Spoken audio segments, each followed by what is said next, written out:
Starting in Act 2, you will come across Ascension Trials, tests that you must complete to unlock your Ascension class. We'll explain these trials soon, but first let's take a look at what Ascending can do for your character. Each class has access to 3 Ascendancy classes, but at the start of Early Access, only 2 per class will be available. Ascendancy classes are unique to each character class, so choose wisely. They can drastically affect how you build your character. As a sorceress, you could become a Storm Weaver, a master of the elements. Tempest Caller causes elemental storms to be summoned each time you do a critical hit with a spell. With Strike twice, you can stack 2 copies of Shock for more damage, and going deeper into the tree, you can make all your damage types apply Shock. Make a Shock build from any skill. Alternatively, you could become a Chronomancer and command time itself. She literally has the ability to stop time with Time Freeze. Not only that, but she has many other time manipulation abilities. Using Temporal Rift, she can teleport back to a previous location, resetting her life and mana back to what it was. Or with Time Snap, she can reset all her cooldowns and cast all her spells again. On the Warrior, you can choose between the Warbringer or the Titan.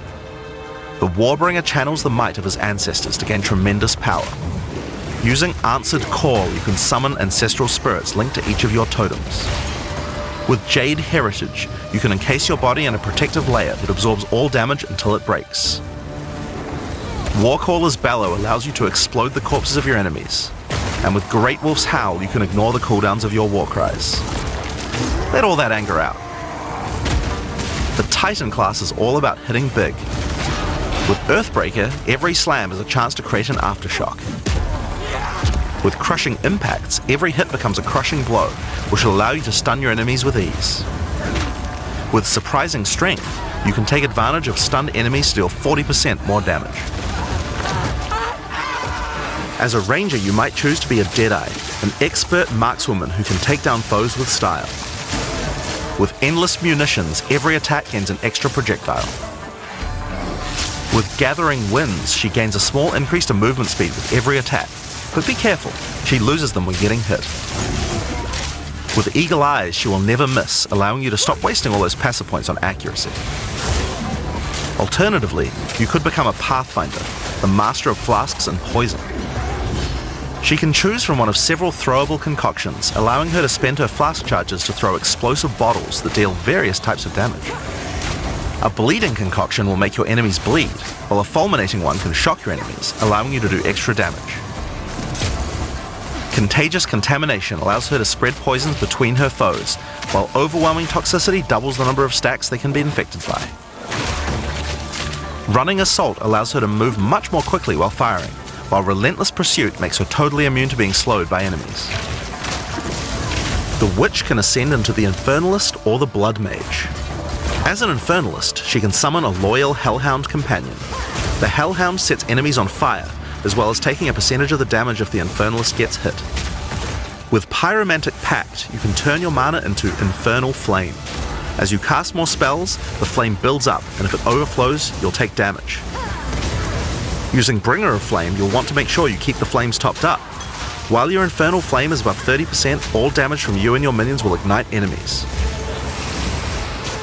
She can also transform into a literal demon. While in demon form, she takes an increasing amount of damage, but her cast speed and damage increase rapidly as well. So if you're planning on transforming into a demon, make sure you stack a lot of life recovery. She can also become a Blood Mage, a master of life and energy. All Blood Mages must pay the price of making skills cost life as well as mana, but in exchange, every monster they kill will drop life remnants, which allow them to quickly gain back that life. With Crimson Power, she can gain large amounts of extra life, and with Vitality Siphon, she can use her spells to leech life back as well. Once you've got a significant amount of life, you can use Gore Spike to make your critical hits deal incredible amounts of damage. A monk who is in tune with the elements might become an Invoker. With Elemental Expression, the Invoker will create waves of elemental power each time he does a critical strike. With Faith as a choice, you gain the ability to meditate, allowing you to double your energy shield. Choose between I am the Blizzard or I am the Thunder to specialize in cold or lightning. And I Shall Rage will allow you to turn into an unbound avatar. Each time you apply a status ailment to an enemy, you gain Unbound Fury.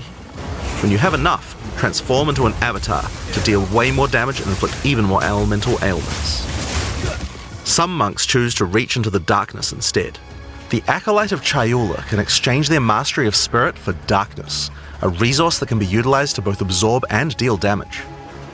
The Shroud of Darkness will protect you from all damage incoming, but if you take Grasp of the Void, you will deal extra chaos damage from all the darkness you have. Their Dark Pact offers greatly increased resistances to chaos damage and can allow their mana leech to not only happen instantly, but apply to their energy shield as well. Another node you can take is Waking Dream, which allows you to see into the domain of the Breach Demons. There you will see the Flames of Chayula that can be taken to gain life, mana, and damage.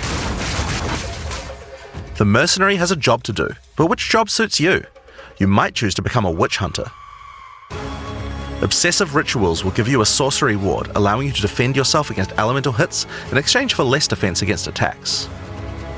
With Zealous Inquisition, your enemies have a 10% chance to explode on death. The chance is doubled against demons and undead. With Judge, Jury, and Executioner, your initial hit against enemies can deal up to 30% of their life and damage, if you're lucky. This is great for hunting powerful bosses. And with Witchbane, you can break your enemy's concentration, preventing them from casting spells as often as they would usually do. You could also choose to become a Gemling Legionnaire, enhancing your abilities by embedding gems directly in your flesh. Integrated Efficiency will give you extra skill slots. Thermatological Infusion gives you extra maximum resistances as you socket more and more support gems.